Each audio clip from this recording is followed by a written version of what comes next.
John Carter had always been a man of action. As the CEO of a thriving chain of diners spread across the United States, he was no stranger to the hustle and bustle of the corporate world. His days were filled with board meetings, financial reports, and strategic planning. Yet, despite his success, John often felt a disconnect between himself and the people who kept his business running, the employees on the ground. He had built his empire on the principles of hard work, dedication, and a deep respect for the people who served his customers every day. But as the company grew, so did the distance between him and the everyday realities of his staff. One crisp autumn morning, as John sat in his spacious office overlooking the Manhattan skyline, he found himself reflecting on the early days of his career.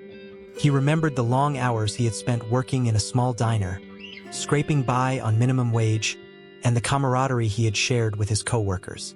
Those memories stirred something within him, a desire to reconnect with the heart of his business. He wanted to see firsthand how his employees were doing, to understand their challenges, and to ensure that the values he had instilled in the company were being upheld. With this in mind, John devised a plan. He would go undercover, posing as an ordinary customer, and visit one of his diners in a small town in the Midwest. He chose a location that was far removed from the corporate headquarters, a place where he could observe the daily operations without being recognized. He donned a simple outfit: jeans, a flannel shirt, and a baseball cap, and set off on his journey. The drive to the small town of Maplewood was a long one, but it gave John time to think. He wondered what he would find. Would the diner be running smoothly, just as he had envisioned? Or would he uncover issues that had been overlooked in the corporate reports? He was determined to find out.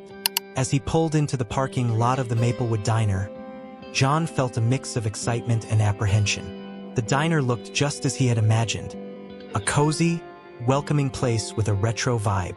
The sign outside boasted home of the best pancakes in town, and the smell of freshly brewed coffee wafted through the air.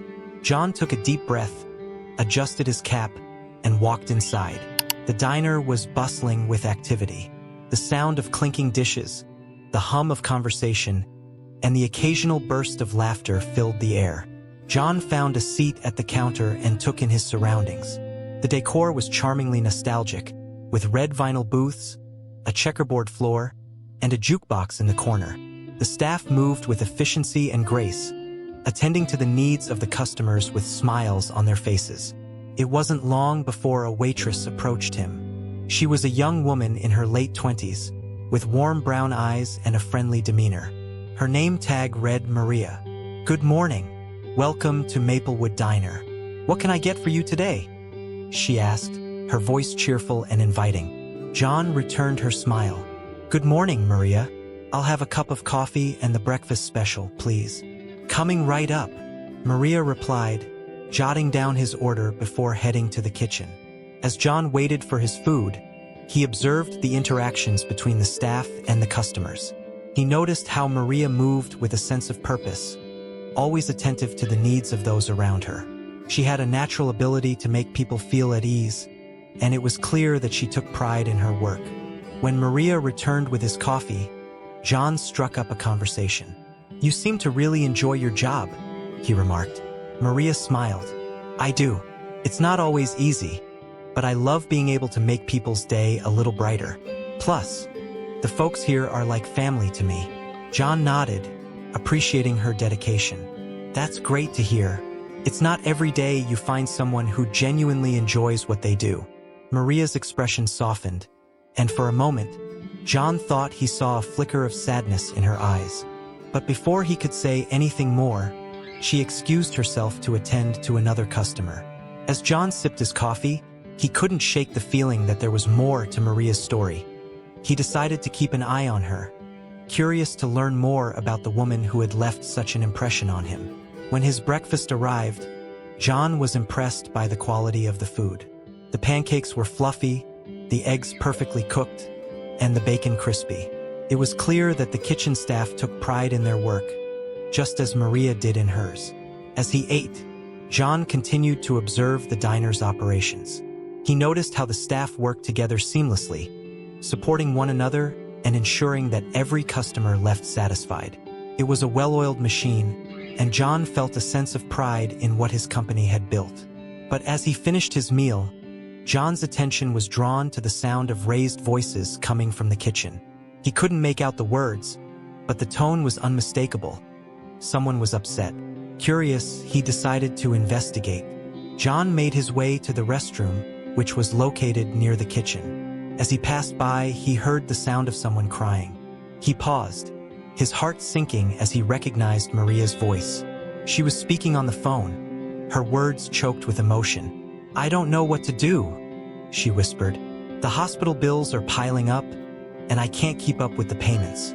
I just want my daughter to be okay." John's heart ached as he listened to Maria's plight. He had no idea that one of his employees was facing such a difficult situation. He knew he had to do something, but first, he needed to understand the full extent of her struggles. With a heavy heart, John returned to his seat, his mind racing with thoughts of how he could help. He had come to the diner to observe, but he had found something far more important, a chance to make a real difference in someone's life. As he left the diner that day, John knew that his journey was far from over. He had uncovered a story that needed to be told, and he was determined to be the one to write its happy ending. John sat in his car outside the Maplewood Diner, his mind swirling with thoughts of Maria and the heart-wrenching conversation he had overheard. The image of her tear-streaked face and the desperation in her voice haunted him. He had come to the diner to observe, to reconnect with the roots of his business, but he had stumbled upon something far more profound, a human story of struggle and resilience. Determined to learn more, John decided to return to the diner later that evening. He wanted to see Maria again, to understand her situation better, and to find a way to help her without revealing his true identity just yet. He drove to a nearby motel, checked in, and spent the afternoon reflecting on what he had witnessed. As the sun dipped below the horizon, casting a warm golden glow over the small town, John made his way back to the diner. The evening crowd was beginning to trickle in, and the atmosphere was lively yet cozy. He chose a booth near the corner, giving him a clear view of the entire diner while remaining inconspicuous. Maria was still on shift, her movements as efficient and graceful as they had been that morning. Despite the emotional weight she carried, she maintained her cheerful demeanor, greeting customers with a smile and ensuring that everyone felt welcome. John admired her strength, but he also sensed the underlying exhaustion in her eyes. When Maria approached his table, she didn't immediately recognize him from earlier. "Good evening. What can I get for you tonight?" she asked, her voice warm but tinged with a hint of weariness. John smiled gently. "I'll have the meatloaf special and a glass of iced tea, please." "Coming right up," Maria replied, jotting down his order before heading to the kitchen. As he waited for his food, John observed Maria closely. He noticed how she multitasked effortlessly, balancing multiple orders while still finding time to chat with regular customers. She was clearly a beloved member of the diner's team, and her co-workers seemed to rely on her for both her efficiency and her positive attitude.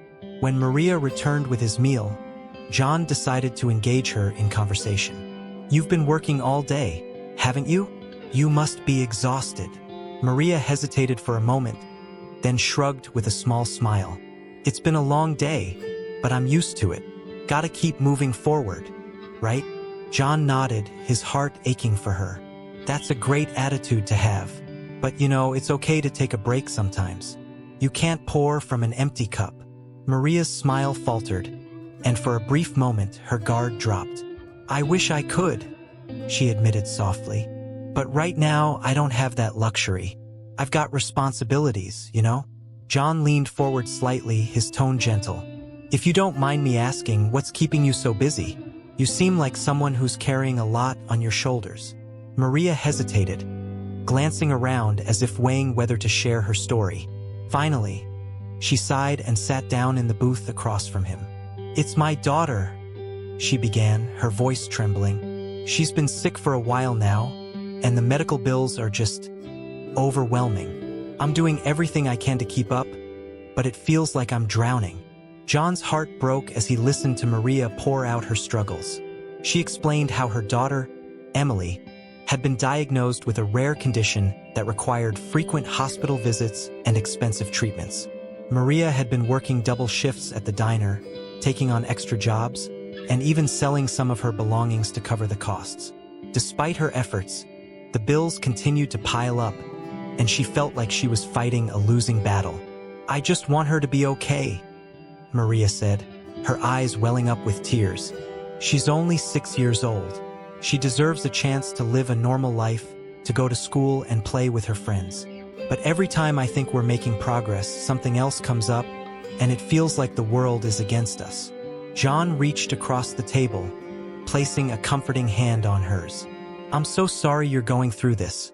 You're an incredible mother, and your daughter is lucky to have you."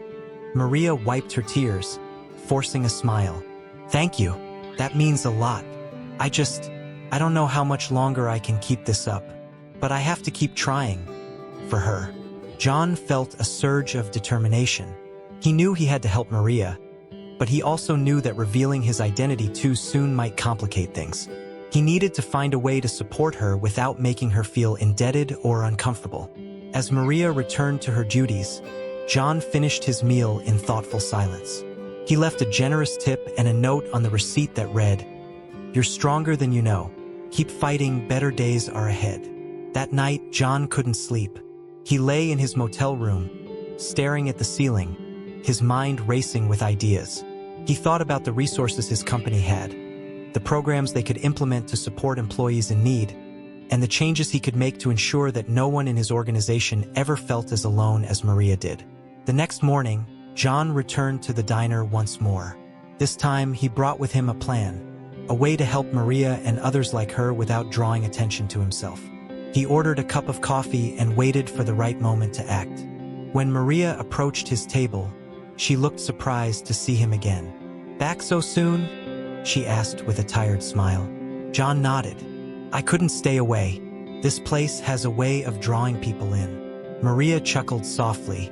"Well, I'm glad you like it. What can I get for you today?" "Just the coffee for now," John replied. Then, as Maria turned to leave, he added, "Actually, there's something I'd like to give you." He handed her an envelope, his expression serious. "This is for you. It's not much, but I hope it helps." Maria frowned, confused. "What is this?" "Just open it," John urged gently. Maria hesitated, then carefully opened the envelope. Inside was a check for a substantial amount of money, enough to cover several months of Emily's medical bills. Her eyes widened in shock, and she looked up at John, speechless. I can't accept this," she stammered. "It's too much. I don't even know you." John smiled warmly. "Consider it a gift from someone who believes in you. You're doing an amazing job, Maria, and you deserve a little help. Use it to take care of yourself and your daughter." Tears streamed down Maria's face as she clutched the envelope to her chest. "Thank you," she whispered, her voice breaking. "Thank you so much. You have no idea what this means to me." John nodded, his own eyes glistening with emotion. "You're welcome. And remember, you're not alone. There are people who care about you and want to see you succeed." As John left the diner that day, he felt a profound sense of purpose. He had come to Maplewood to observe, but he had found something far more important, a chance to make a real difference in someone's life. And he knew that this was just the beginning. Little did Maria know, the man who had shown her such kindness was not just a stranger, but the CEO of the company she worked for. And John was determined to ensure that her story would inspire change throughout the entire organization. The days that followed John's anonymous act of kindness were a whirlwind of emotions for Maria. The weight of her financial burden had been lifted, even if only temporarily, and she felt a glimmer of hope for the first time in months. She used the money to pay off some of Emily's medical bills and even took a rare day off to spend time with her daughter. For a brief moment, life felt a little brighter. But Maria couldn't shake the feeling of curiosity about the mysterious man who had given her the check. She replayed their conversations in her mind, trying to piece together who he was and why he had been so generous. She had so many questions, but no way to find answers. Little did she know, John was already planning his next move. Meanwhile, John had returned to his corporate office in New York, but his heart remained in Maplewood. The encounter with Maria had deeply affected him, and he was determined to turn her story into a catalyst for change within his company. He called an emergency meeting with his executive team, eager to share his experience and propose new initiatives to support employees in need. At the meeting, John recounted his time at the Maplewood Diner, leaving out the part about his disguise. He spoke passionately about the challenges faced by frontline workers, emphasizing the importance of creating a support system for employees who were struggling financially or personally. His team listened intently, inspired by his vision. "We've built this company on the values of hard work, integrity, and compassion," John said, his voice firm. "But compassion isn't just a word, it's an action. We need to do more to take care of the people who make this business possible. I want to establish an employee assistance fund to provide financial support to those in crisis. I also want to implement regular check-ins with staff to ensure they feel heard and supported." The room erupted in agreement, and plans were set in motion to bring John's vision to life. But for John, there was still one more thing he needed to do.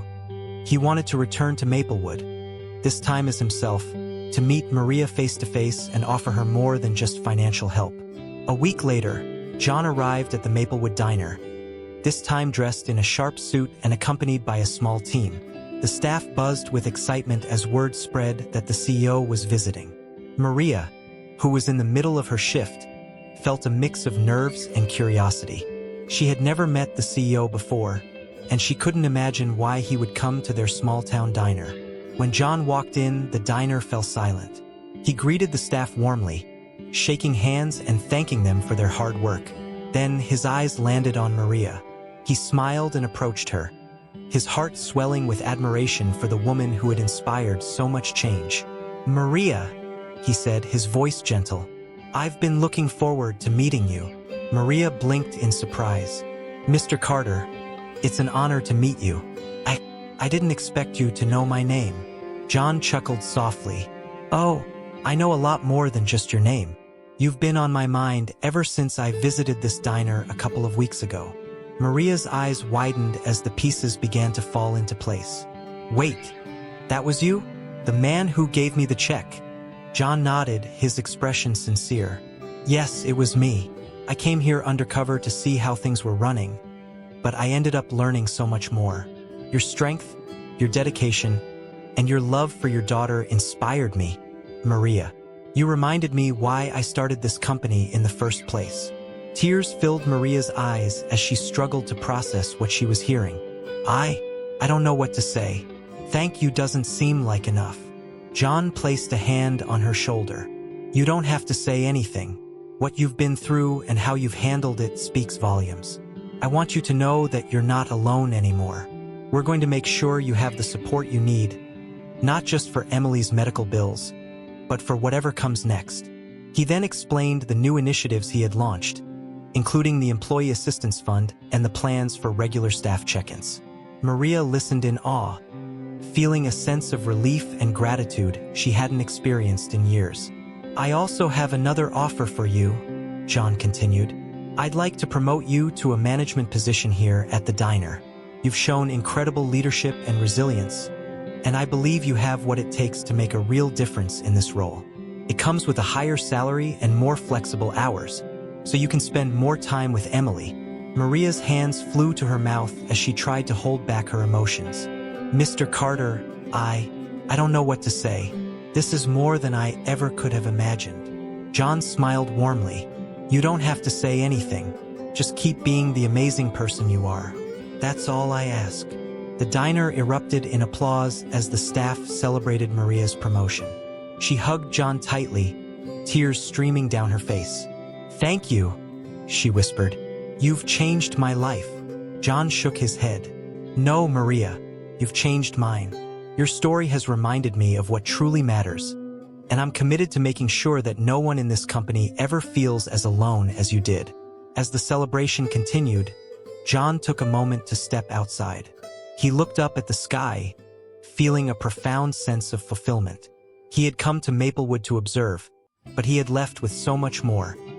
A renewed sense of purpose, a deeper connection to his employees, and the knowledge that even small acts of kindness could have a ripple effect. Back inside, Maria stood surrounded by her coworkers, her heart full of hope. For the first time in a long time, she felt like she could breathe. She knew there would still be challenges ahead, but she also knew she wasn't facing them alone. John's visit to the Maplewood Diner had not only changed Maria's life, but had also set the stage for a new chapter in the company's history. One defined by compassion, empathy, and a commitment to lifting each other up. And as he drove away that evening, John couldn't help but smile, knowing that the best was yet to come. The weeks following John's visit to the Maplewood Diner were transformative, not just for Maria but for the entire company. The initiatives John had introduced began to take root, creating a ripple effect of positivity and support throughout the organization. Employees felt seen, heard, and valued in ways they never had before, and the culture of the company shifted to one of genuine care and community. For Maria, life had taken a dramatic turn for the better. Her promotion to management came with a significant salary increase, allowing her to breathe easier financially. The flexible hours meant she could spend more time with Emily, who was responding well to her treatments. The hospital bills were no longer a source of constant stress, thanks to the Employee Assistance Fund that John had established. For the first time in years, Maria felt like she could dream about the future again. One sunny afternoon, Maria sat in the park with Emily, watching her daughter play on the swings. The sound of Emily's laughter filled the air, and Maria felt a deep sense of gratitude wash over her. She pulled out her phone and snapped a picture of Emily, her heart swelling with love. She decided to send the photo to John, along with a heartfelt message. "Mr. Carter, I just wanted to share this moment with you. Emily is doing so much better, and it's all thanks to you. You've given us a second chance, and I'll never be able to thank you enough. I promise to work hard and make you proud. Maria." John was in the middle of a meeting when the message came through. He paused, his eyes softening as he looked at the photo of Emily. He felt a lump form in his throat, overwhelmed by the impact his actions had made. He quickly typed a reply. "Maria, this is what it's all about. Seeing Emily happy and healthy is the greatest reward I could ask for. You've already made me proud. Keep being the amazing person you are, John." As the months passed, Maria thrived in her new role as manager. She brought the same warmth and dedication to her work that she had as a waitress, and her team respected and admired her. She implemented small changes at the diner, like a monthly staff appreciation day and a suggestion box for employees to share their ideas. The diner became a happier, more cohesive place to work, and customers noticed the difference too. John continued to visit the Maplewood Diner regularly, though now he came as himself. He enjoyed sitting in a corner booth, sipping coffee, and watching the team in action. He often struck up conversations with employees, listening to their stories and learning about their lives.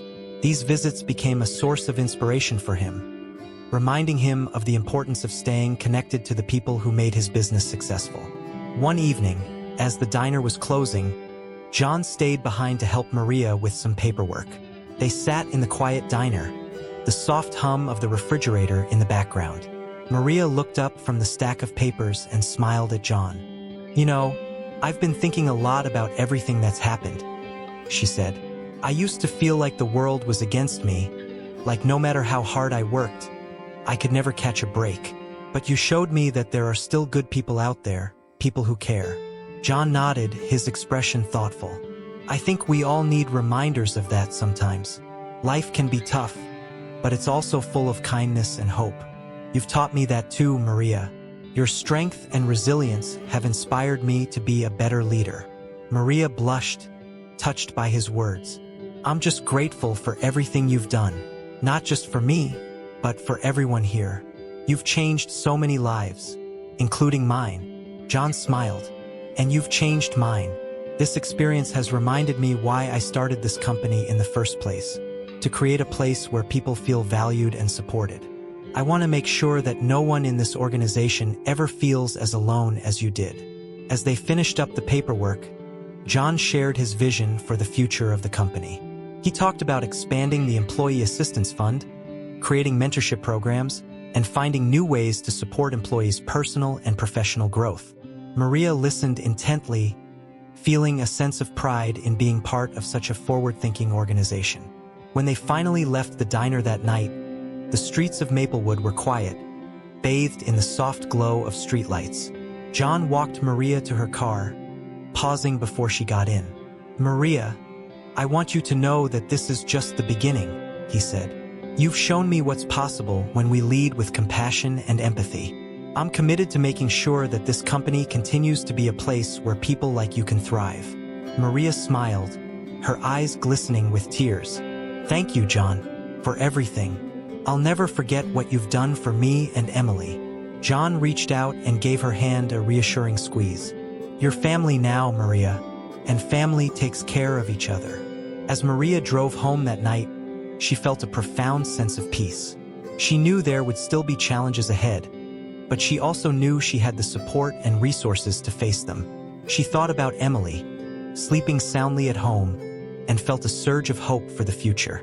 For John, the journey was far from over. He returned to his corporate office with a renewed sense of purpose, determined to continue building a company that prioritized people over profits. He shared Maria's story with his team, using it as a reminder of the impact they could have when they worked together. The story of John and Maria became a symbol of hope and transformation within the company. It was a reminder that even the smallest acts of kindness could create a ripple effect, touching lives in ways that were immeasurable. And as the company grew and evolved, it remained rooted in the values that had brought John and Maria together: compassion, empathy, and a commitment to lifting each other up. In the end, it wasn't just a story about a CEO and a waitress. It was a story about the power of human connection, the importance of listening, and the difference one person could make in the lives of others. And for John and Maria, it was a story they would carry with them for the rest of their lives. A story of hope, resilience, and the enduring strength of the human spirit.